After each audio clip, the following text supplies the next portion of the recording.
volviendo nuevamente a la importancia, digamos, de este concepto, de esta definición de persona para la ética, entonces, en este sentido decíamos que cuando nos referimos acá en la ética a persona, nos estamos, digamos, estamos destacando en este caso lo que se refiere a lo que es la persona humana, es decir, esta realidad humana encarnada, con un cuerpo, con un espíritu, con estas capacidades, y que van a dar lugar, digamos, a una serie de características que fundamentalmente las vamos a considerar 3 de estas características de la persona, que son el hecho de ser una interioridad, de la unicidad y de la apertura a los demás. Primera cuestión entonces que tenemos que considerar acá es la interioridad de la persona. Cuando nos referimos a la interioridad de la persona, tenemos que tener en cuenta de todos esos procesos que ocurren en la persona. Por ejemplo, yo sé lo que siento, yo puedo saber, puedo reflexionar acerca de eso que siento, puedo reflexionar acerca de mí misma, es decir, es una vuelta sobre sí misma, sobre sí mismo. Cada uno puede hacerlo, sabe cada uno lo que sabe, cuánto es la profundidad de esos conocimientos, puede saber, como decíamos, lo que siente, cuáles son sus percepciones. Es decir, que cuando hablamos de interioridad se refieren a todo ese mundo interior que nosotros tenemos, que no lo posee en sí el animal. Si bien el animal puede tener conciencia, no tiene autoconciencia, es decir, esa capacidad para volver sobre sí mismo como tiene la persona. Y entonces por esto, en el caso de la persona, la interioridad se funda en esa autoconciencia que posee y en el hecho de que es capaz también de tomar sus propias decisiones, de poder proyectarse, tener un proyecto de vida y entonces seguirlo en búsqueda de esa felicidad, digamos, en la búsqueda de su propia felicidad a través de las decisiones que va tomando. Es decir, que esa interioridad tan rica del ser humano, que es lo que permite justamente pensar en sus proyectos, autopensarse, saber lo que siente, lo que sabe, etcétera, es lo que posibilita todo ese mundo tan rico, ese mundo interior del ser humano. Esa interioridad característica del ser humano. Es lo que justamente esa interioridad va a dar lugar a ese modo sin igual de ser de cada uno, ¿no? Y esto abre entonces a la segunda característica de la persona que nosotros acá estamos de alguna manera considerando entre las más importantes, que es la unicidad. La unicidad, que es el hecho de ser único, irrepetible. Y este hecho de ser único y irrepetible tiene que ver con esto que nosotros relacionamos cada día cuando nosotros, por ejemplo, recordamos a una persona nosotros pensamos en esa persona con sus modos de ser, con sus características físicas, ¿no es cierto? ¿Qué es lo que justamente la diferencia de los demás la hace sin igual? Inclusive cuando hay 2 personas que pueden ser inclusive, por ejemplo, hasta gemelos, ¿no es cierto? Y tienen características físicas muy parecidas, cada una de ellas tiene su modo particular de ser, de manifestarse, un modo sin igual de realizarse como persona. Entonces sus propios proyectos, su modo de sus actitudes ante la vida, etc. Es decir, que la unicidad de la persona, este hecho de ser únicos, irrepetibles, que no hay otro igual, digamos, justamente se basa en lo que nosotros tanto hablamos de características físicas que recién nombrábamos, como también en características de orden espiritual, como decíamos, un modo de ser, de expresarse, sus proyectos de vida, su idea de lo que es la felicidad, cómo la trata de lograr a través de lo diario, digamos, de la actividad diaria.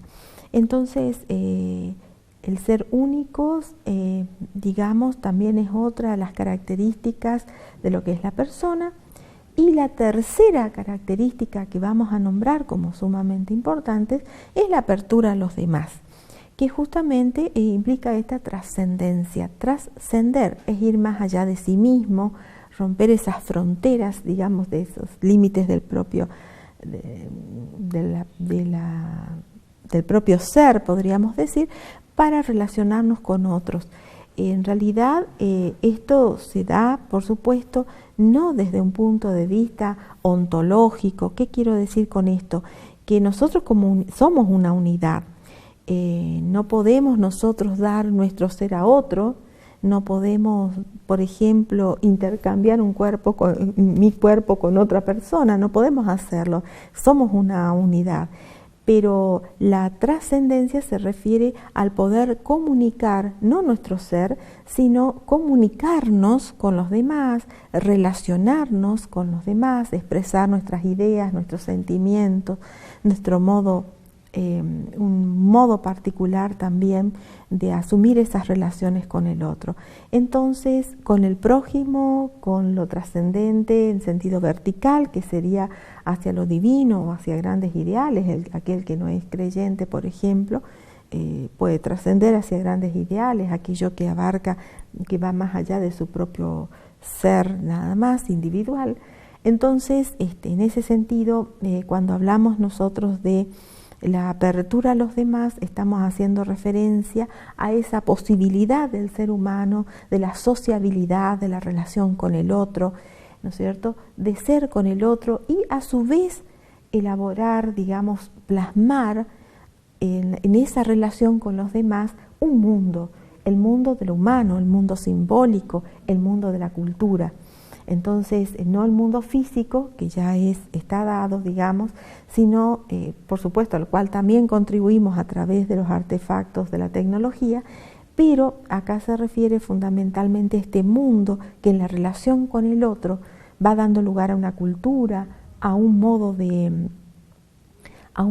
de, digamos, de expresarse culturalmente, y que lleva a lo que llamamos ese mundo simbólico, a lo que llamamos el mundo de lo humano, al arte, a la ciencia, a la religión, las creencias, los modos de vida particulares. Eso sería el mundo considerado desde lo humano, ¿no?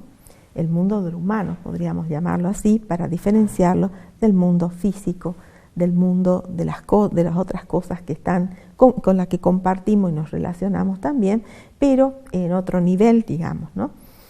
En este sentido, entonces, la apertura a los demás es lo que posibilita, ¿no es cierto?, tanto una relación con los demás seres humanos, como también una relación con lo divino o con aquellos grandes ideales del ser humano.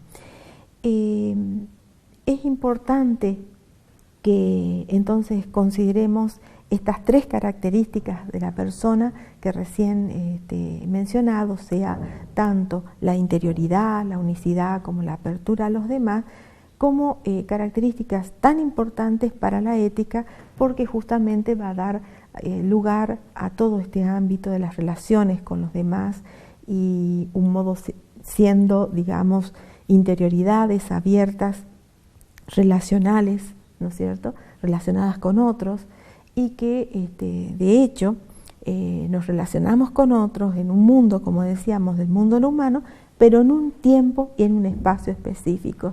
Y esto justamente es lo que va a dar lugar a todo a algo tan importante como las diferencias que a veces encontramos en las formas de manifestarse lo moral a lo largo del tiempo en los diferentes pueblos y también en las diferentes, digamos, en los diferentes momentos históricos dentro de un mismo pueblo.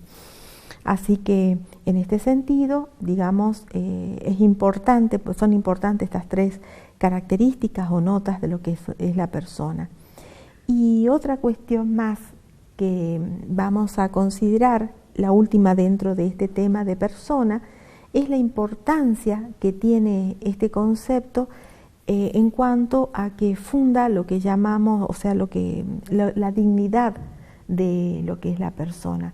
La dignidad en el sentido que hablamos de un valor que tiene la persona, el valor absoluto de la persona. Quizás